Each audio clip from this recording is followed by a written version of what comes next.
शेतकरी मित्रांनो, टरबूज म्हणजे आपलं कलिंगड शेती पिकवत असताना आपल्या लॅटरल किती असलं पाहिजे आणि प्रेशर गेज किती असलं पाहिजे हा खूप महत्त्वाचा मुद्दा आहे. कारण का बऱ्याच लोकांचं प्रॉपर प्रेशर नसतं, पाणी प्रत्येक रोपाला व्यवस्थित जात नसतं, त्यामुळे रोपं स्ट्रेसमध्ये जाणं, विल्टिंग होणं हे आणि असे अनेक बरेच प्रॉब्लेम होत असतात. तर बेसिक गोष्टी आपण क्लिअर करूया.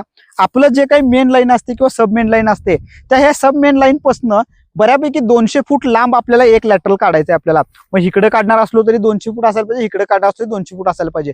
200 फुटापेक्षा लांब लॅटर आपल्याला टाकायचे नाहीत. बरीच लोक 300 फूट चालतं, 350 फूट चालतं, 400 फूट चालतं म्हणून टाकतात.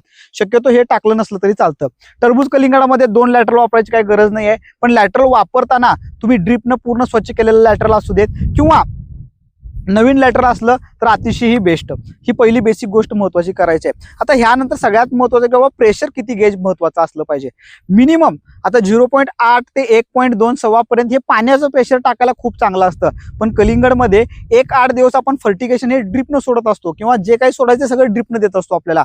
त्याच्यामुळं मिनिमम 1 ते 2 प्रेशर हे मेंटेन राहिलंच पाहिजे आपल्याकडं. जर का हे 1 ते 2 प्रेशर असलं तरच एंड रोपापर्यंत फर्टिगेशन प्रॉपर जाणार आहे, पाणी प्रॉपर जाणार आहे आणि 2 महिन्यामध्ये आपल्याला जे काही अपेक्षित उत्पादन काढायचं आहे ते उत्पादन निघणार आहे. शेतकरी मित्रांनो, टरबूज कलिंगड खूप सोपं पीक आहे. फक्त ह्यामध्ये आपण स्वतः डॉक्टर झालं पाहिजे, स्वतः अभ्यास केलं पाहिजे आणि स्वतः योग्य मॅनेजमेंट केलं पाहिजे.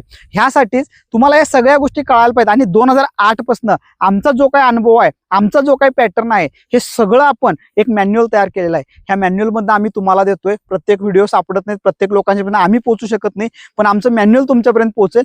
फक्त आणि फक्त 300 रुपयाला आम्ही तुम्हाला पोच देत आहेत.